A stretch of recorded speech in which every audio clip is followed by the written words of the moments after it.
यह है lecture number 2, जिसमें क्वेश्चन कहने वाले कर रहे हैं 1 2 के बीच के परिमेय संख्या ज्ञात करें। यदि किसी दो के परिमेय संख्या के बीच के परिमेय संख्या ज्ञात करें, फॉर्मूला था यदि r प्लस एस बटा 2 है ना, जिस r प्लस एस बटा 2 इस पर बीच के परिमेय संख्या निकल सकता है। जैसे में 1 और 2 के बीच निकालना तो 1 प्लस 2 बटा 2 मतलब हो सकता है 3 बटा 2। ये क्या हमारा परिमेय संख्या 1 और 2 के बीच परिमेय संख्या बहुत सारे हैं। परिमेय संख्या 1 और 2 के बीच 3 बटा 8 भी हो सकता है 1 और 2 के बीच परिमेय संख्या है ना। ऐसे 11 बटा 8 भी हो सकता है। इतने 11 8 नहीं हो सकता, इससे हो सकता है 7 बटा 8 भी हो सकता है। ये सब क्या हो सकता है हमारा 1 और 2 के बीच के परिमेय संख्या हो सकते हैं। अगला क्वेश्चन है कि 1 बटा 2 और 3 बटा 2 का संख्या रेखा पर दर्शाएं। तो संख्या रेखा पर इसको दर्शाते हैं 0 1 2 3 4। इसलिए इधरों भी ले सकते हैं, पर इसलिए इसे धनात्मक इसलिए हम इधर पढ़ेंगे नहीं ले रहे हैं अभी। खैर 1 2 तो 1 और 2 का बीच का परिमेय संख्या हो सकता है। जैसे 1 2 मतलब इसको 1 2 से आधा मतलब कि आधा, जैसे 1 2 मतलब कि 1 2 के 1 बटा 2 है तो 1 और 2 के बीच होगा मतलब कि यहाँ से हो सकता है 1 बटा 2 है ना। 3 बटा 2 मतलब कि 2 को 3 से डिवाइड देते हैं तो कितना आ सकता है ये 1 कम 1 2 है ना। जैसे फिर 1 होगा दशमलव उठाएंगे 0 5 10 1.5 मतलब कि 1 से बड़ा, सॉरी 1 आधा मतलब कहने का मतलब कि 1 से कम तो ये 1 बटा 2 ही हो सकता है। और 3 बटा 2 आधा मतलब कि 1 और 2 के बीच मतलब कि हो सकता है ये 3 बटा 2। ऐसे हमारा संख्या रेखा पर क्या होगा यहीं पर दर्शा दिए।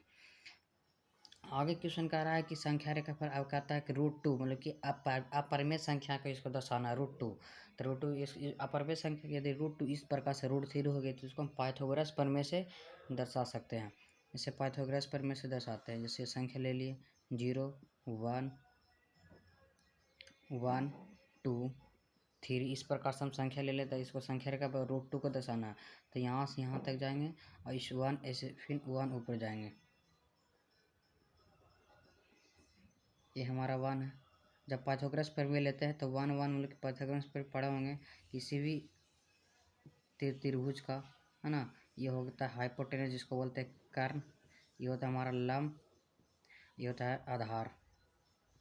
तो फार्मूला होता है कर्ण स्क्वायर बराबर होता है लंब का स्क्वायर प्लस आधार का स्क्वायर। लंब का स्क्वायर प्लस कर्ण का स्क्वायर बराबर होता है लंब का स्क्वायर प्लस आधार का स्क्वायर। देखिए हमारा ये आधार है, ये हमारा लंब है, जिसको स्क्वायर करेंगे क्योंकि कर्ण स्क्वायर मतलब कि इसको निकालना इसको दर्शाते हैं। जैसे कर्ण का मतलब कि 1 का स्क्वायर प्लस 1 का स्क्वायर है ना।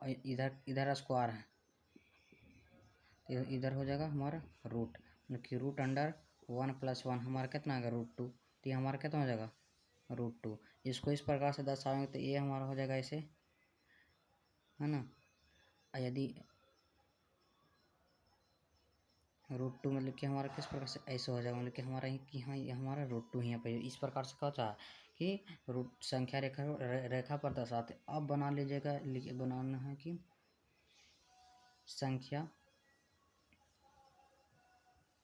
संख्या रेखा पर √3 का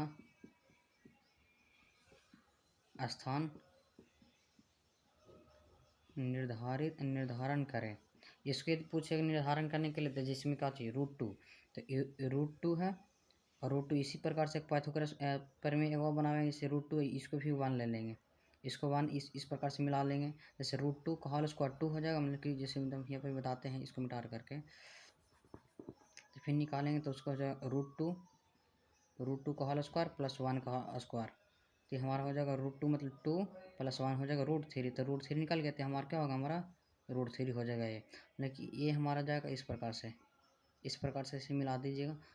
नहीं इस प्रकार से हो जाएगा ऐसे एक लीजिएगा ऐसे करके ऐसे काट दीजिएगा पेंसिल से। तो हमारा क्या होगा √3 का मान पता √3 का संख्या रेखा मिल जाएगा हमारा।